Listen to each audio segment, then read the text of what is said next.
অসম্পূর্ণ গল্প কিংবা হঠাৎ ফুরিয়ে যাওয়া সম্পর্ক দুটোই জীবনে অপূর্ণতার ছাপ ছেড়ে যায়। বেড়াতে যাওয়ার আগে আমাদের মনে যে উৎফুল্লতা উদ্দীপনা থাকে, শেষ দিনে এসে বিষাদ যেন আঁকড়ে ধরে। মনে হয় কত তাড়াতাড়ি যেন শেষ হয়ে গেল দিনগুলো, আবারও কবে সুযোগ মিলবে প্রকৃতির মাঝে এইভাবে হারিয়ে যাওয়ার। আমার ক্ষেত্রে ব্যাপারটা একটু অন্যরকম।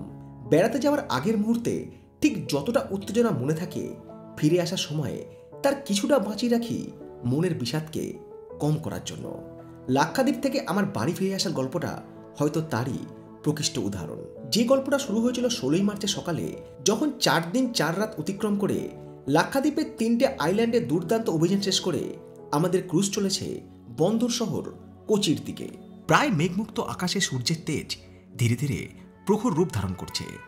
নিজেদের ব্রেকফাস্ট শেষ করে এসে ক্রুজের অধিকাংশ ট্যুরিস্ট আপার ডেকে দাঁড়িয়ে এই সমুদ্রযাত্রা উপভোগ করার মাঝেই কি যেন একটা জিনিস মন দিয়ে দেখছে। সেটার অনুসন্ধান করতে গিয়ে যা বুঝলাম, ওটা একটা পাখি জাহাজের সঙ্গে সঙ্গেই উড়ে চলেছে।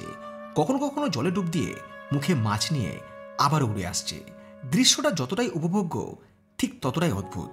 কারণ এই যে পাখিগুলো আসে মাইলের পর মাইল পাড়ি দিয়ে, আমি শুধু ভাবি যে এরা কীভাবে আসে, মাঝখানে কোথায় স্টে করে, যে জাহাজগুলো চলে সেই জাহাজে স্টে করে, নাকি রাত্রিবেলা এরা সমুদ্রের মধ্যে জলেই নেমে যায়। মানে একটানা তো পাখি ওঠা সম্ভব নয়, একটানা কতক্ষণ উঠবে?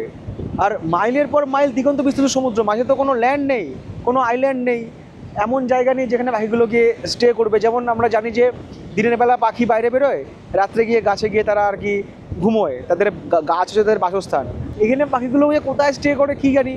আমি এই ক্রুজে কোথাও দেখিনি যে পাখির বাসা বা কোথাও পাখি আছে। দীর্ঘ পথ উঠতে উঠতে পাখি ক্লান্ত না হয়ে পড়লেও যাত্রাপথের প্রায় শেষে এসে আমার ক্লান্ত শরীর এলিয়ে দিয়েছিলাম ক্রুজের ডেকে। কত কিছু যে ভাবছিলাম কে জানে। পরিকল্পনার পরিবর্তন হয়তো চিন্তার কারণ, আর সেটা ছিল কিছুটা এই রকম। পরিকল্পনা এটাই ছিল এর আগে যে আমরা কোচিনে পৌঁছে সেখান থেকে যাবো হচ্ছে এর্নাকুলাম জংশন, এবং সেখান থেকে রাত 10টায় রয়েছে হচ্ছে চেন্নাই এক্সপ্রেস। সেই চেন্নাই এক্সপ্রেস ধরে যাবো হচ্ছে চেন্নাই, এবং আগামীকাল সকালে অর্থাৎ 17 তারিখ সকাল 5টার মধ্যে আমরা চেন্নাই পৌঁছে যাব, এবং 7টার সময় চেন্নাই থেকে কলকাতার পথে বা শালিমারের পথে যে করমণ্ডল এক্সপ্রেস ছাড়ে, সেই করমণ্ডল এক্সপ্রেস ধরেই আমরা আবারও কলকাতা রিটার্ন করব, এবং 18 তারিখে আমরা কলকাতা পৌঁছে যাবো, অর্থাৎ 18 তারিখে বাড়ি পৌঁছে যাবো। ম্যাডামের একটা দরকারি কাজ পড়ে গিয়েছে, ওই জন্য পরিকল্পনাকে একটু চেঞ্জ করতে হয়েছে, এবং চেঞ্জ করে এরকমই দাঁড়িয়েছে আমরা কোচি থেকে ফ্লাইট নেব, এবং সেই ফ্লাইট নিয়ে যাব হচ্ছে কলকাতা। অর্থাৎ কোচি পৌঁছে আমাকে অনেকটা টাইম স্টে করতে হবে, এবং তার জন্য হোটেলও নিতে হবে। হোটেল আর ফ্লাইটের সূত্র ধরেই বলি, ফ্লাইট কিংবা হোটেল বুক করার জন্য আমি কিন্তু ব্যবহার করি হচ্ছে উইগো অ্যাপস। কারণ উইগো অ্যাপস হচ্ছে গ্লোবাল ট্রাভেল ব্র্যান্ড, যেটা অনেকগুলো কারেন্সি এবং অনেকগুলো ল্যাঙ্গুয়েজে অ্যাভেলেবেল। ইন্টারন্যাশনাল ফ্লাইট কিংবা ইন্টারন্যাশনাল হোটেল বুক করার জন্য উইগো অ্যাপস হচ্ছে বেস্ট।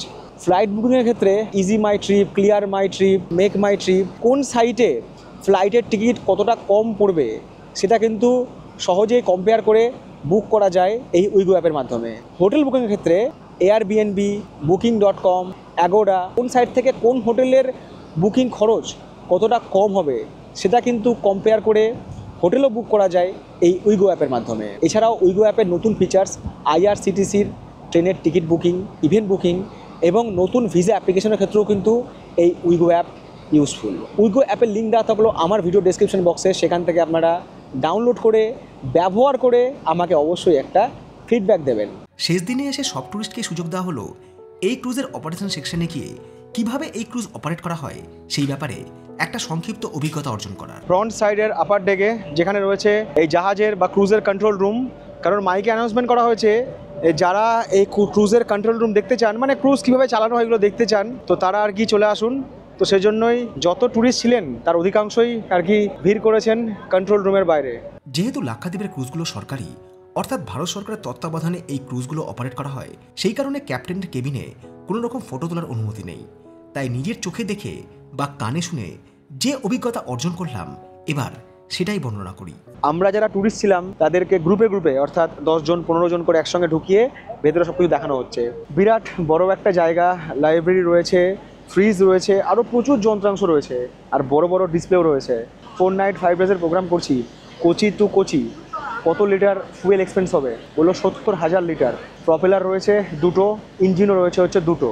আর এই রুটে এমন এমন সমুদ্র পথ আমরা পার করেছি যেখানে সমুদ্রের গভীরতা 2.1 কিলোমিটার থেকে 2.6 কিলোমিটার, মানে 2600 মিটার পর্যন্ত সমুদ্র গভীর, তার উপর দিয়ে আমাদের আর কি ক্রুজ গিয়েছে। আর এই যে ওপরে রাডার ঘুরছে, বিরাট বড় একটা ডিসপ্লে আছে, যেরকম আমরা 24 ইঞ্চি এলসিডি ডিসপ্লে দেখি বা এলইডি ডিসপ্লে দেখি, এখানেও এরকম ডিসপ্লে আছে, সব দেখাচ্ছে আশেপাশে কোনো বোট আছে কিনা বা নৌকা আছে কিনা, সেই সাথে আমরা কতটা ডিস্টেন্স আর কভার করব, কোচি আসতে কতক্ষণ লাগবে, ক্রুজ কোন অ্যাঙ্গেল যায়, মানে কোনো পথ ধরে যাবে, আকাশপথ হোক বা জলপথ, ফ্লাইট হোক কিংবা ক্রুজ, সবার কিন্তু একটা নির্দিষ্ট রুট থাকে, সে কিন্তু সেই রুট ধরেই যায়। তো সেই রুটটাও কিন্তু এখানে ডিসপ্লেতে শো করছে। ইমার্জেন্সি সিচুয়েশন, ধরুন ক্রুজে কোনো জায়গায় ফুটো হয়ে গেল, জল ঢুকছে, বা কোনো হয়তো ইঞ্জিন খারাপ হয়ে গেল, বা কোনো আপাতকালীন পরিস্থিতি হলো, সেটাও কিন্তু এদের এখানে মানে শো করবে যে কোথায় প্রবলেমটা হয়েছে, যাতে সেই প্রবলেম থেকে শর্ট আউট করা যায়। আরও অনেক যন্ত্রাংশ রয়েছে ভেতরে, অনেক কিছু মেকানিজম রয়েছে, বাইনোকুলার রয়েছে। গভর্নমেন্ট অফ ইন্ডিয়ার এই এমভি কাভারাত্তি যে ক্রুজ 2008 সাল থেকে এটা আর কি যাতায়াত করছে, আজকে 2024 সাল। পরে অবশ্য আস্তে আস্তে এটাকে অনেক আপগ্রেড করা হয়েছে, অনেক আধুনিকীকরণ করা হয়েছে, এবং আগামী দিনে যখন আমরা কোচি থেকে লাক্ষাদ্বীপ যাব, সেক্ষেত্রে কিন্তু শুনেছি আমি যে গভর্নমেন্ট অফ ইন্ডিয়া কিন্তু আরও অত্যাধুনিক ক্রুজ নিয়ে আসছে। শুধু ক্রুজই নয়, এরপরে হয়তো এখান থেকে সি প্লেনে চালু হয়ে যাবে, কোচি থেকে সি প্লেনে উঠবো, আবার ওটা ধরুন মিনিকয় বা আগাতি বা কাভারাত্তি গিয়ে একদম সমুদ্রে ল্যান্ড করবে, যেরকম মলদ্বীপসে আছে। তো সেই সি প্লেনও কিন্তু খুব তাড়াতাড়ি চলে আসবে। অনেকটা সময় ক্রুজের আপার ডেকে সময় কাটানোর পর টুরিস্টরা আবারও ফিরে গেল যে যার কেবিনে, কারণ এবার গোছগাছ করতে হবে। নেটওয়ার্ক এসছে ফোনে, নেটওয়ার্ক এসছে। টাইম কত এখন? টাইম বলো তো, টাইম কত এখন? 09.54 09.54। তার মানে কটা হলো জানি না। জানো না? আরে তুমি ট্রেনে বাড়ি ফিরবে না ফ্লাইটে? ফ্লাইটে। সময় বেলা 11:32। আমরা কোচির প্রায় কাছে চলে এসেছি। যদিও কোচি শহর এখন এখান থেকে দেখা যাচ্ছে না, বাট ফোনের যে নেটওয়ার্ক, সেই নেটওয়ার্ক কিন্তু চলে এসছে, এয়ারটেলের ফুল নেটওয়ার্ক চলে এসছে। লাস্ট 48 ঘন্টা ধরে যে নেটওয়ার্ক বন্ধ ছিল, নেট অন করার সাথেই হোয়াটসঅ্যাপ, ফেসবুক, ইনস্টাগ্রাম সমস্ত মেসেজগুলো আর কি ঢুকছে। তুমি কোন কোন আইল্যান্ডে গেছিলে? কাভারাত্তি, কালপাদি, আর মিনিকয়, আর কুচিলা। আর সময় বেলা 12:04। আমরা প্রবেশ করেছি আরব সাগর থেকে ভেমনাথ লেকে।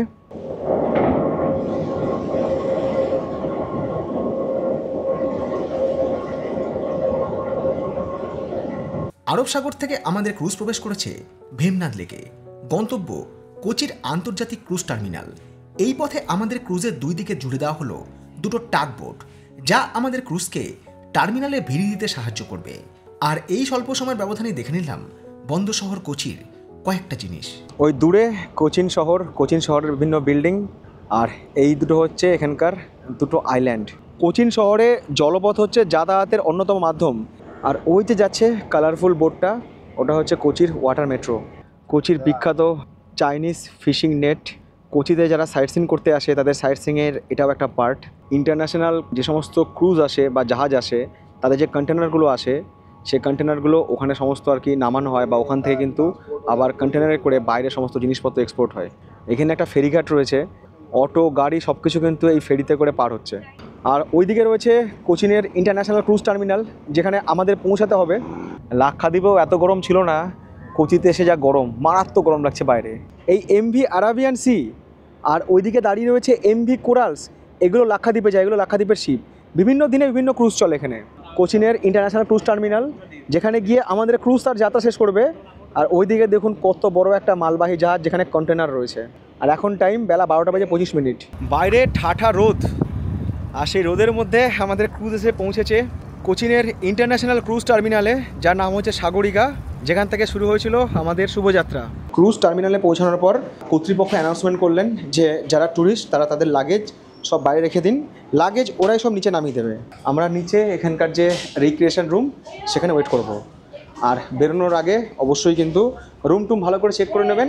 আর সেই সাথে আরেকটা বিষয় বলবো, আপনারা যারা আগামী লাক্ষাদ্বীপ ট্রিপ করছেন, আপনারা কিন্তু ফেরার টিকিটটা, মানে ধরুন কোচি পৌঁছেন, কোচি থেকে আপনারা ট্রেন ধরুন বা ফ্লাইট ধরবেন, সবসময় কিন্তু রাখবেন হচ্ছে বিকেলের পরে। কারণ আজকে ক্রুজ পৌঁছাতে হয়তো 12টা বাজলো, কোনো দিন 1টাও বাজতে পারে যদি ওয়েদার খারাপ থাকে। আর পৌঁছাই তো হলো না, পৌঁছানোর পর আপনাকে নামতে হবে, তারপরে টার্মিনালের বাইরে যেতে হবে, একটা সময় সাপেক্ষ ব্যাপার। তো ওই জন্যই বলবো যে আপনারা কিন্তু হাতে টাইম রাখবেন।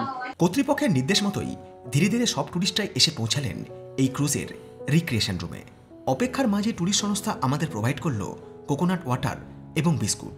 আর এই অপেক্ষাটা ঠিক ততক্ষণের যতক্ষণ না সব ট্যুরিস্টদের সব লাগেজ ক্রুজ থেকে নিচে নেমে যাচ্ছে। আমাদের সব লাগেজ এখানে নামানো হয়েছে এবং লাগেজ তোলা হচ্ছে ওই গাড়িতে। এই চলে এসছে বাস, যে বাসে করে আমরা চলে যাব আমাদের টার্মিনালে। ছেড়ে দিল আমাদের বাস, আর সেই সঙ্গে হাত নেড়ে বিদায় জানালাম আমাদের এবারের 4 রাত্রি 5 দিনের সঙ্গী লাক্ষাদ্বীপের ক্রুজ এমভি কাবারার দিকে। বাড়ি যেতে ইচ্ছা করছে না আইল্যান্ড যেতে ইচ্ছা করছে? সত্যি বলো। আইল্যান্ড হ্যাঁ আইল্যান্ড আচ্ছা, বাড়িতে গিয়ে পড়াশোনা করে নাও, আবার নতুন ক্লাসে উঠবে। এবার তোমার ক্লাস 2 থেকে ক্লাস 3 হবে, তারপর আমরা যাব হচ্ছে না ওরকম আইল্যান্ডে। লাগেজ এবং আমাদেরকে সেই জায়গায় নামিয়ে দেওয়া হলো যেখান থেকে অটো কিংবা প্রাইভেট ট্যাক্সি রয়েছে আমাদের গন্তব্য এয়ারপোর্ট কিংবা রেলওয়ে স্টেশন যাওয়ার জন্য।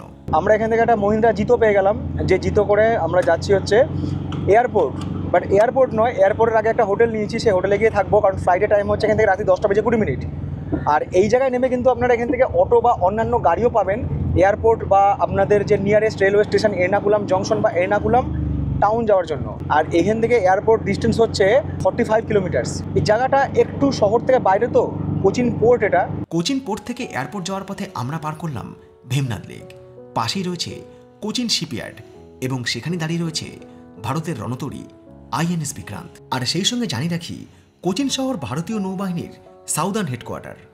এই পুরোটা হচ্ছে কোচিন শিপইয়ার্ড। আর এই যে লেকটা দেখছেন, এই লেকের সাথে সমুদ্রের কানেকশন রয়েছে, এটা হচ্ছে ভেমনাথ লেক। এই হচ্ছে কোচিন শিপইয়ার্ডের গেট। কোচির ক্রুজ টার্মিনাল থেকে ইন্টারন্যাশনাল এয়ারপোর্ট সড়কপথে প্রায় 45 কিলোমিটার। সড়কপথের ওপর দিয়ে চলে গিয়েছে কোচির মেট্রো, যেটা কোচি শহরকে যুক্ত করেছে আলুভার সাথে। যদিও কোচির মেট্রো রেল এখনও অবধি কোচি এয়ারপোর্ট পর্যন্ত এক্সটেনশন হয়নি। খিদে পেয়েছে? হ্যাঁ ঠিক আছে, হোটেলে গিয়ে খেয়ে নেবো। ওখানে আমরা দেরি হবে বাবা, একটু সময় লাগবে।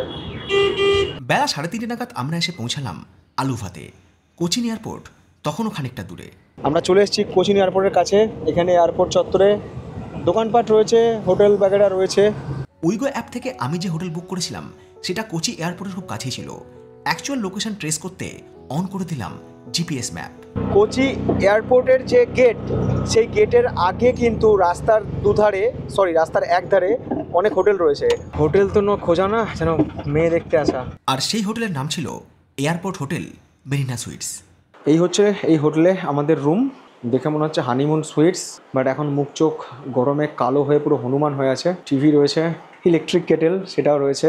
খিদে পেয়েছে তো খাবার বলছি। বেশ সুন্দর টয়লেট। এবার আমাকে একটু ভালোভাবে স্নান করতে হবে। স্নান করার জন্য বিভিন্ন রকম সাবান শ্যাম্পু কিটগুলো রয়েছে এখানে। আর এই হোটেলে আমার রুম নাম্বার হচ্ছে 105। এখানে চেক আউট টাইম হচ্ছে 12টা to 12টা, মানে 24 ঘন্টা। 500 মিটার মতো এয়ারপোর্টের ডিস্টেন্স। আর এদের এয়ারপোর্ট শাটেলও রয়েছে, মানে এয়ারপোর্ট থেকে ড্রপ বা এয়ারপোর্ট থেকে পিক আপ সার্ভিসটা দেয়। মানে হোটেলের যে ট্যারিফ তার মধ্যে ইনক্লুডেড। আমার যদি ওখানে রাত্রিবাস নয়, বাট যেহেতু থাকবো সেহেতু আমাকে রাতের মানে পুরো দিনের টাকা দিতে হবে। তো আমার এখানে এয়ারপোর্ট ড্রপ নিয়ে পড়েছে হচ্ছে 2300 টাকা। এখন তো বেলা 4টে বেজে গিয়েছে, তো আমরা এখানে এসে খাবার অর্ডার করেছি। আমার জন্য বলেছি হচ্ছে চাউমিন, চিকেন চাউমিন, আর ওদের জন্য বলেছি হচ্ছে 2টো ফ্রাইড রাইস, কারণ আমাদের পলবাবুর প্রচুর খিদে পেয়ে গেছে। রিমোট কন্ট্রোলের সাহায্যে ফ্যান অপারেট হয়, এই কথাটা আমি অনেকবার শুনেছি, এই প্রথমবার চাক্ষুষ করলাম। রাত 15টা নাগাদ আমরা রওনা দিলাম হোটেল থেকে কোচি এয়ারপোর্টের উদ্দেশ্যে। আর আমি আগেই বলেছি এয়ারপোর্ট থেকে পিক আপ কিংবা ড্রপ এদের হোটেলের ট্যারিফের মধ্যেই ইনক্লুডেড। কোচিন এয়ারপোর্টের ডোমেস্টিক ডিপার্চার মানে অন্তর্দেশীয়, অর্থাৎ আমাদের দেশের মধ্যে আমরা যে জায়গায় যাব সেখানকার ফ্লাইট যেখান থেকে ছাড়বে। হোটেল থেকে আমার এয়ারপোর্ট আসতে সময় লাগলো হচ্ছে মাত্র 5 মিনিট। আর গাড়ি থেকে নেমেই নিয়ে নিয়েছি ট্রলি, এবং ট্রলির ঠেলা দায়িত্ব দিয়েছি ট্রলি বাহককে। এয়ারপোর্ট এন্ট্রি করার জন্য মোবাইলে যে টিকিট আছে সেই টিকিটের সঙ্গে বারকোডও আছে। সেই বারকোডটা এখানকার সিকিউরিটি স্ক্যান করলো, এবং সেই সাথে আমাদের যে পরিচয়পত্র, আধার কার্ড, 3জনের আধার কার্ড দেখে নিল।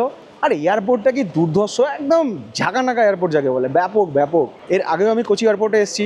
আপনাদের বলতে হবে যে কোন ব্লগে আমি এই এয়ারপোর্টটা দেখিয়েছিলাম। কোচি এয়ারপোর্টে প্রবেশ করে আমরা চলে এলাম সেই কাউন্টারে যে সংস্থার ফ্লাইটে আমরা কোচি থেকে কলকাতা আসবো। এবার তো আই কার্ড দেখাতে হবে, ঠিক আছে, শিখে নে সব কিছু। এই হচ্ছে এয়ার ইন্ডিয়া এক্সপ্রেসের কাউন্টারে এসে আমাকে দেখাতে হবে হচ্ছে আমার টিকিট, এবং সেই সাথে হচ্ছে আমার সচিত্র পরিচয়পত্র। এই সমস্ত হচ্ছে প্রোহিবিটেড বা রেস্ট্রিক্টেড আইটেম। আমি ডোমেস্টিক ফ্লাইটের কথা বলছি। ড্রোন আপনাদের সঙ্গে যদি থাকে, তাহলে ড্রোনের যে ব্যাটারি বা আরসি সেটা কিন্তু আপনার সঙ্গে যাবে হচ্ছে ফ্লাইটের ভেতরে, অর্থাৎ কেবিন ব্যাগেজে। আর ব্যাটারি খুলে দেওয়ার পর যে মেশিনটা থাকে, ড্রোনটা যেটা, সেটা যাবে হচ্ছে আপনাদের চেক ইন ব্যাগেজে, অর্থাৎ যেটা যাবে হচ্ছে কার্গোতে বা ফ্লাইটের পেটে। তো ড্রোন আমি দিয়ে দিচ্ছি হচ্ছে আমার চেক ইন ব্যাগেজে, আর ব্যাটারি এবং আরসি নিয়ে নিচ্ছি হচ্ছে আমার কেবিন ব্যাগেজে, অর্থাৎ আমার সঙ্গে। শুধু ড্রোন বলেই নয়, ব্যাটারির যত রকম ব্যাটারির আইটেম সব কিছু কিন্তু যাবে হচ্ছে আপনার সাথে আপনার কেবিন ব্যাগেজে, যেহেতু আমাদের এটা কানেক্টিং ফ্লাইট, অর্থাৎ কোচি থেকে হায়দ্রাবাদ এবং হায়দ্রাবাদ থেকে হচ্ছে কলকাতা, 3টে বোর্ডিং পাস হচ্ছে হায়দ্রাবাদ থেকে কলকাতা যাওয়ার জন্য এবং 3টে বোর্ডিং পাস দেবে হচ্ছে কোচি থেকে হায়দ্রাবাদ যাওয়ার জন্য। মানে আমাদের কিন্তু 2 টাইম সিকিউরিটি চেক হবে আর লাগেজ অটোমেটিক ট্রান্সফার হবে। এই লাগেজ ট্রান্সফার ব্যাপারটা কিন্তু আপনারা যেখানে বোর্ডিং পাস নিচ্ছেন সেখানে এসে কিন্তু কথা বলে জেনে নেবেন, কনফার্ম করে নেবেন যে লাগেজ আপনাদেরকে ম্যানুয়ালি ট্রান্সফার করতে হবে না অটোমেটিক ট্রান্সফার হবে। তা আমাদের যেটা বললো যে লাগেজ আমাদের অটোমেটিক ট্রান্সফার হয়ে যাবে। তোর সিট নাম্বার কত বোর্ডিং পাসে? তোকে আমি জানলার ধারে সিট দিব না তো। প্লিজ দাও না, প্লিজ দাও, প্লিজ। এদিকে যেতে বললো তাহলে। চলো চলো, সিকিউরিটি বোর্ডিং পাস পেয়ে গেছি। এবার আমাদের তৃতীয় কাজ হচ্ছে এয়ারপোর্টে সিকিউরিটি। যে সিকিউরিটি পার করে আমরা গিয়ে পৌঁছাবো হচ্ছে বোর্ডিং গেটে। এই জার্নিতে আমাদের গেট নাম্বার হচ্ছে 6, জোন 2। বোর্ডিং টাইম হচ্ছে রাত 9:35 আর এখন সময় হচ্ছে রাত 9টা, অর্থাৎ আমাদের হাতে এখনও 35 মিনিট সময় আছে সিকিউরিটি পার করার জন্য। এর আগেও কোচি এয়ারপোর্টে এসেছিলাম, যেখানে ডোমেস্টিক ফ্লাইট ধরেছিলাম এবং সিকিউরিটি চেকের এক্সপিরিয়েন্স ছিল। এখানকার স্টাফরা খুবই ভালো, দুর্দান্ত সিকিউরিটি চেক হয়ে গেল, কোনো চাপ নেই। সব কিন্তু শিখে রাখো কোথায় কী করতে হবে। আমি কিন্তু সবসময় তোমাদের সঙ্গে ট্রাভেল করতে পারবো না, আমি হয়তো ফোন করে ডাকবো যে এখানে চলে আসতে হবে, কিন্তু ফ্লাইট ধরে মাম্মাকে নিয়ে। এরকম পরপর সব গেট রয়েছে, গেট 1, 2, 3, 4, 5, 6। আর বসার জন্য যে চেয়ারগুলো রয়েছে না, দুর্দান্ত। এই যে এখানে প্রত্যেকটা ডিসপ্লে দেওয়া আছে না, এই ডিসপ্লেতে কিন্তু সব কিছু লেখা থাকে। ফ্লাইটের নাম্বারটা শুধু মনে রাখবেন, যেটা আপনাদের বোর্ডিং পাসেই থাকে। Cochin international airport, the winner of United Nations highest environment honour. এর কারণই হচ্ছে কোচিন ইন্টারন্যাশনাল এয়ারপোর্টের সমস্ত ইলেকট্রিক পাওয়ার সৌরবিদ্যুৎ বা সোলার প্যানেল থেকে আসে। দুবার সমস্যা হবে জীবনে। এক হচ্ছে প্রথম ডোমেস্টিক ফ্লাইটে ট্রাভেল করার সময়, প্রথমবার যখন আপনি ট্রাভেল করছেন, আর দ্বিতীয় হচ্ছে ইন্টারন্যাশনাল ফ্লাইটে ট্রাভেল করার সময়। এই দুটোর অভিজ্ঞতা যখন হয়ে যাবে, তখন লোকাল ট্রেনে ট্রাভেল করা আর ফ্লাইটে ট্রাভেল করা কোনো ব্যাপারই না। এত সুন্দর এয়ারপোর্টে এসেছেন, আমি সবসময় স্বপ্ন দেখি যে কবে একটা রেলওয়ে স্টেশন এরকম হবে। ধরুন শিয়ালদা বা হাওড়া স্টেশনটা এরকম হয়ে গেছে, তখন সব পরপর সব বন্দে ভারত বা এই ডিজাইনের সব পরপর ট্রেন দাঁড়িয়ে রয়েছে, কীরকম লাগবে শুধু ভাবুন। এই হচ্ছে গেট নাম্বার 6, লেখাই আছে ওখানে IX 891 air India express for Hyderabad.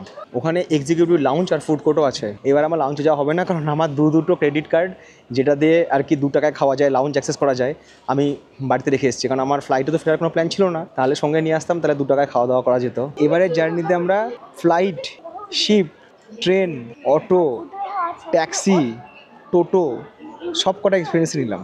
পরিকল্পনা আছে হায়দ্রাবাদ পৌঁছে যদি সময় সুযোগ পাই, তাহলে এয়ারপোর্ট থেকে বেরিয়ে আমরা ট্যাক্সি চলে যাবো যে চারমিনার গেট, এবং চারমিনার ওখান থেকে যদি এত রাত্রে বিরিয়ানির দোকান খোলা পাই, তাহলে বিরিয়ানি খেয়ে, মানে হায়দ্রাবাদের স্পেশাল বিরিয়ানি আর ইরানি চা খেয়ে আবারও এয়ারপোর্টে ফিরে আসবো এবং রাত কাটিয়ে আবার কালকে সকালবেলায় আমরা ফ্লাইট দেখবো হচ্ছে হায়দ্রাবাদ থেকে কলকাতার জন্য। আমরা যে 3টে ব্যাগ দিয়েছি, সেই ব্যাগে কত নম্বর ট্যাগ রয়েছে, ট্যাগ লাগানো হয়েছে, সেটা কিন্তু আমাদের হোয়াটসঅ্যাপে চলে এসছে। এবং আমরা কতগুলো ব্যাগ দিয়েছি সেটা, এবং আমরা কোন ফ্লাইটে যাচ্ছি, ফ্লাইট নাম্বার, PNR সব কিছু কিন্তু হোয়াটসঅ্যাপে চলে এসছে। মানে ফ্লাইটে ট্রাভেল করাটা কোনো ব্যাপারই নয়, কারণ সব কিছু কিন্তু বন্দি আপনার স্মার্টফোনে আর আপনার আঙুলের ছোঁয়ায়। রাত 9:49 আমাদের বোর্ডিং শুরু হয়েছে। যদি কোনো বিমানের যাত্রী শারীরিকভাবে প্রতিবন্ধকতা শিকার হন, সেক্ষেত্রে বিমান কর্তৃপক্ষ হুইলচেয়ারের মাধ্যমে আপনাকে ফ্লাইটে পৌঁছে দেওয়া এবং ফ্লাইট থেকে আবারও এয়ারপোর্টে টার্মিনালে ফিরিয়ে আনার কাজটা করে দেবে। ডোমেস্টিক ফ্লাইটের ক্ষেত্রে, অর্থাৎ অন্তর্দেশীয় ফ্লাইটের ক্ষেত্রে, যখন আপনারা ফ্লাইটের টিকিট বুক করছেন, যে অ্যাপস থেকে আপনারা বুক করুন, সেক্ষেত্রে একবার দেখে নেবেন যে আপনাদের ফ্লাইটে ব্যাগেজ পলিসি কী আছে। ব্যাগেজ পলিসির অর্থ একজন প্যাসেঞ্জার তার টিকিট মূল্যে সর্বোচ্চ কত কেজি পর্যন্ত ব্যাগ ফ্লাইটে বহন করতে পারে। এর মধ্যে আবার 2টো ভাগ রয়েছে, কেবিন ব্যাগ আর চেক ইন ব্যাগ। দুটোর ক্ষেত্রেই বেশিরভাগ সময় 7 কেজি পর্যন্ত কেবিন ব্যাগ এবং 15 কেজি পর্যন্ত চেক ইন ব্যাগ, অর্থাৎ মোট 22 কেজি পর্যন্ত ব্যাগ নিয়ে ডোমেস্টিক ফ্লাইটে ট্রাভেল করা যায়। ব্যাগের ওজন বেশি হলে সেই ওজন অনুসারে সংশ্লিষ্ট বিমান সংস্থাকে অতিরিক্ত টাকা পে করতে হয়। তাই টিকিট কাটার সময়, বিশেষ করে খুব সস্তার ফ্লাইট বিভিন্ন অ্যাপ থেকে বুক করার সময় ব্যাগেজ পলিসি দেখে তবেই বুক করবেন। ওটা ফ্লাইটে ওটা গায়ে হাত দেওয়ার দরকার নেই। হাই, হ্যালো, কোথায় আমাদের সিট কোথায়? 6A। তাহলে আমরা যাবো হচ্ছে 6 নম্বরে, এটা হচ্ছে 3। আমাকে কি জানালায় কি পাশে বসাবো কি? জানলায় বসাবো আগে, চলো সিটে চলো। ওটা আমাদের সিট নয়, আমাদের সিট নেই, চলো তুমি। ওই যে 6ABC, এই সিটগুলো আমাদের, ঠিক আছে? তুমি চলে যাও, জানলা ধারে চলে যাও, হয়েছে? এবার পড়াশোনা করে নেওয়ার মধ্যে কি আছে। এটা রিডিং লাইট, আর এটা হচ্ছে এসির ভেন্ট। এটা হচ্ছে ফোন চার্জ দেওয়ার জায়গা রয়েছে, USB রয়েছে, আবার এখানে কিন্তু 110 ভোল্টের 3-পিন প্লাগও রয়েছে। আর এটা হচ্ছে ম্যাগাজিন হোল্ডার, যেখানে ম্যাগাজিন বা পেপার বা টুকটাক জিনিসপত্র রাখা যেতে পারে। টেক অফ আর ফ্লাইট ল্যান্ড করার সময় এটা বাঁধতে হয়। আর এই ফ্লাইটটা কখন বাঁধতে হবে সিট বেল্টটা তার এখানে ইন্ডিকেশন রয়েছে। 10:03 পাইলট ঘোষণা করলেন যে বোর্ডিং কমপ্লিট, সব প্যাসেঞ্জার উঠে এসছে ওনাদের লিস্ট অনুযায়ী। Life vest under your seat, এই যে সিটের নিচে এখানে কিন্তু লাইফ জ্যাকেট রাখা রয়েছে, বাট এগুলো এখন বের করো না। কোচি থেকে হায়দ্রাবাদ পর্যন্ত আমরা এই জার্নিটা কভার করব 1 ঘন্টা 55 মিনিটে। একটা ইউটিউবের একটা টিভি দেখছিলাম না, এখানে ফোন রাখো যে বন্ধ করে দাও, এটা ওই ভিডিওটা দেখবা, তখন তুমি ভিডিও দেখবে যে কি করে উঠছে প্লেনটা। দেখো আগে এমনি করো, দেখা আচ্ছা, তুই ইউটিউবে দেখেছিস না? হ্যাঁ, ওখানে ফোনটা রাখবে, কি করবে? বাহ, আচ্ছা শোন, আচ্ছা 1 মিনিট শোন শোন শোন শোন, এই ফোনটা ভেঙে গেল। ওয়েট করবো। তুই যদি ভুলে যাস ফোনটা তাহলে কি হবে? তার নাম থেকে ভুলে গেলি তখন। টেক অফ আর ল্যান্ডিং এর সময় কখনো এটা বন্ধ করতে হয় না, ওপেন রাখতে হয় না, এটা নিয়ম। দেখো দেখো দেখো দেখো, এটা কি লেখা আছে? আকাশা। আর এই টেক অফের আগেই দুটো কাজ আছে, সেটা হচ্ছে যে ফোনটাকে ফ্লাইট মোড করে দেওয়া এবং সেই সাথে সিট বেল্টটাকে বেঁধে নেওয়া। রাত 10:29 স্টার্ট ফর টেক অফ।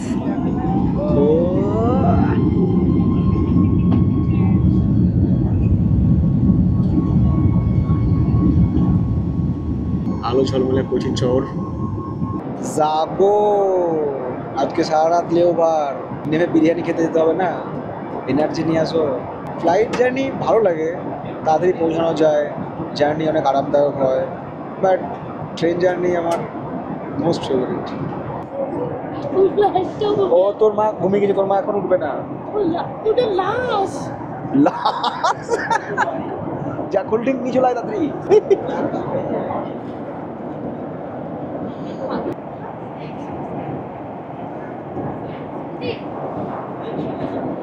দাম কত নিল? 100 রুপিস।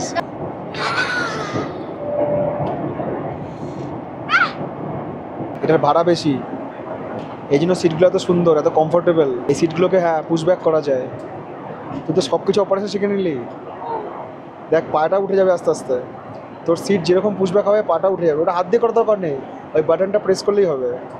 হ্যাঁ দেখেছিস, পাটা উঠে যাচ্ছে। রাত 12:15 নাগাদ আমাদের ফ্লাইট ল্যান্ড করলো রাজীব গান্ধী ইন্টারন্যাশনাল এয়ারপোর্ট বা হায়দ্রাবাদ এয়ারপোর্টে। রাত 11:58 ফাইনালি পা রাখলাম রাজীব গান্ধী ইন্টারন্যাশনাল এয়ারপোর্ট বা হায়দ্রাবাদ এয়ারপোর্টে। আর এই হচ্ছে আমাদের ফ্লাইট, যে ফ্লাইটে করে আমরা এলাম। এবার উঠবো হচ্ছে বাসে এবং ট্রান্সফার হবো হচ্ছে আমাদের টার্মিনালে। হায়দ্রাবাদ এয়ারপোর্টে এই প্রথম পা রাখলাম, এরা এখনো হায়দ্রাবাদ এয়ারপোর্টে আসেনি। হায়দ্রাবাদ এসেছি বার 3, বাট এয়ারপোর্টে কখনো আসেনি। খুব সুন্দর এয়ারপোর্টটা। এবার আমাদেরকে এখান থেকে ট্রান্সফার হতে হবে, ডোমেস্টিক ট্রান্সফার। আগামীকাল যে ফ্লাইট রয়েছে হায়দ্রাবাদ থেকে কলকাতা, সেটার জন্য। আর হায়দ্রাবাদ এয়ারপোর্টে আমাদের, হ্যাঁ হায়দ্রাবাদ এয়ারপোর্টে আমাদের লেওভার রয়েছে হচ্ছে 8 ঘন্টা 5 মিনিটের, এবং আগামীকাল এখান থেকে আমাদের ফ্লাইট হচ্ছে সকাল 8টায়। ডোমেস্টিক ট্রান্সফারের ক্ষেত্রে যদি সিকিউরিটি চেক একবার হয়ে যায় তাহলে কিন্তু এয়ারপোর্টের বাইরে আর বেরোনো যায় না। আর আমাদের ক্ষেত্রে এয়ারপোর্টের বাইরে বেরোনোটা ভীষণ দরকারি ছিল। আমরা এখান থেকে ডোমেস্টিক ট্রান্সফার হলাম না, কারণ আমি অনলাইনে ফুড অর্ডার করেছি হায়দ্রাবাদের বিখ্যাত বাবুর্চি বিরিয়ানি। কারণ রাত 12টার পরে এখানে দেখছিলাম দোকানগুলো সব বন্ধ হয়ে যাবে, তো বাইরে গিয়ে খাওয়া সম্ভব নয়। তো হাতে 2-3 মিনিট সময় ছিল, দেখলাম যে হায়দ্রাবাদ যখন এসে একটু বিরিয়ানি খেয়ে নিই, তো অর্ডার করলাম সুইগি থেকে। তো সুইগি আস্তে আস্তে এখনও 25 মিনিট মতো সময় লাগবে, কিন্তু যদি আমি ডোমেস্টিক ট্রান্সফার একবার হয়ে যায়, সিকিউরিটি পার করে চলে যাই, তাহলে আর মালটা নিতে পারবো না। ওই জন্য বললাম যে এয়ারপোর্টের বাইরে যাব, জিনিসটা নেবো, তারপরে আবারও ভেতরে আসবো, কোনো অসুবিধা নেই। আমাকে তো সিকিউরিটি চেক এমনিও করতে হবে, আর এমনিতে 8 ঘন্টা লেওভার আছে, কোনো চাপ নেই। মানে এইটা আমি কখনো করিনি, এটা আমি আজকে ফার্স্ট টাইম আজকে এক্সপিরিয়েন্স করছি। যদি সাকসেস হয়ে যায় তাহলে ভালোই হবে। এয়ারপোর্টের বাইরে বেরিয়ে এসে দেখলাম আমাদের বিরিয়ানি আসতে তখনও 5 মিনিট সময় লাগবে। সুইগি থেকে ফোন করেছিল, বললো যে এই রাস্তায় বাইক অ্যালাউ নয়। তো ওইখানে যে পার্কিং, সেই পার্কিং ওয়েট করছে। পার্কিং এখানে আছে, পার্কিং সি আছে, পার্কিং ডি আছে। এটাও একটা অভিজ্ঞতা যে আপনারা ধরুন এয়ারপোর্টে এসছেন, হঠাৎ করে কোনো ফুড অর্ডার করবেন, ইচ্ছে হলো সেখানকার স্পেশাল ফুড খাওয়ার। এয়ারপোর্টে তো অনেক দোকান আছে, দাম অনেক বেশি, টেস্ট কেমন জানি না, বাট যেখান থেকে অর্ডার করলাম বাবুর্চি তো এমনি বিখ্যাত, বাবুর্চি প্যারাডাইস, এগুলো হচ্ছে হায়দ্রাবাদের বিখ্যাত বিরিয়ানির আর কি আউটলেট। এবার দেখবো খেয়ে কীরকম বিরিয়ানি। এখানে বোঝার সুবিধার জন্য এরকম ম্যাপও করে দেওয়া হয়েছে, 2 wheeler parking, 4 wheeler parking, parking C, parking D, সমস্ত ম্যাপ করা রয়েছে। এই যুগে সবচেয়ে বেশি কঠিন হচ্ছে গার্লফ্রেন্ড খুঁজে পাওয়া, বাকি পার্কিং খুঁজে পাওয়া কোনো ব্যাপারই নয়।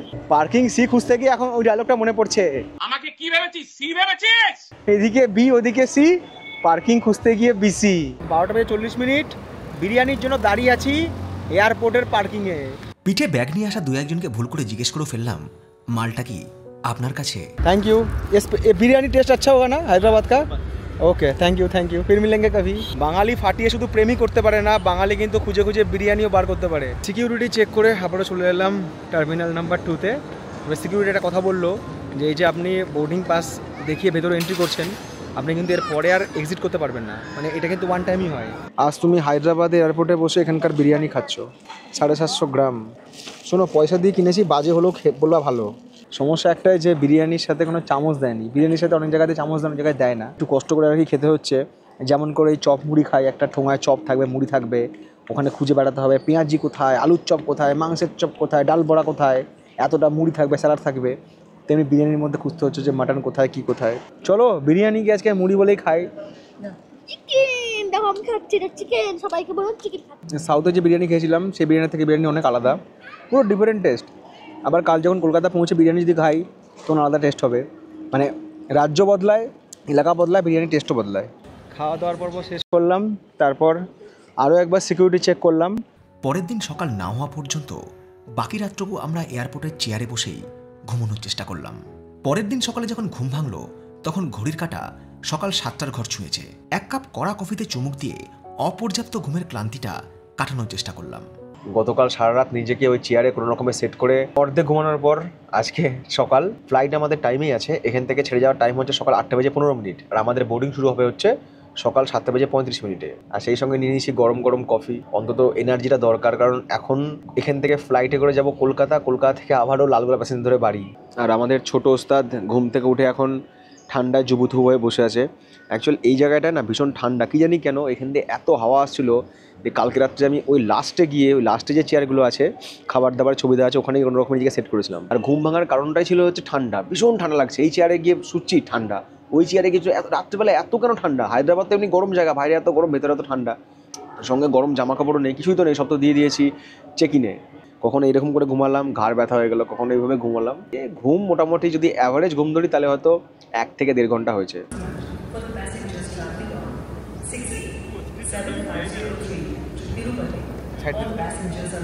কোনো সাইড দিয়ে দাও, সাইড দিয়ে দাও।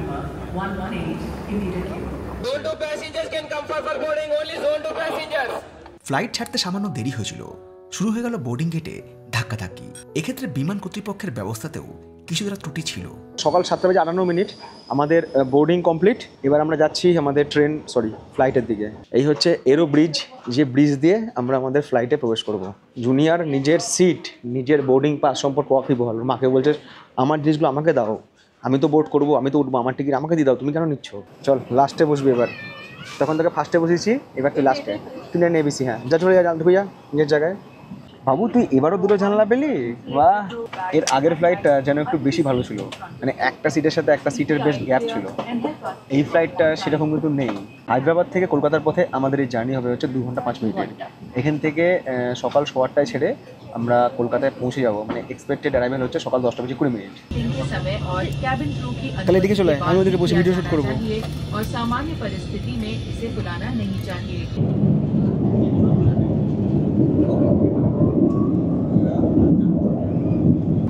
जिन अतिथियों ने अपना भोजन प्री बुक किया है उनसे निवेदन है कि अपना बोर्डिंग पास जांच के लिए तैयार रखें।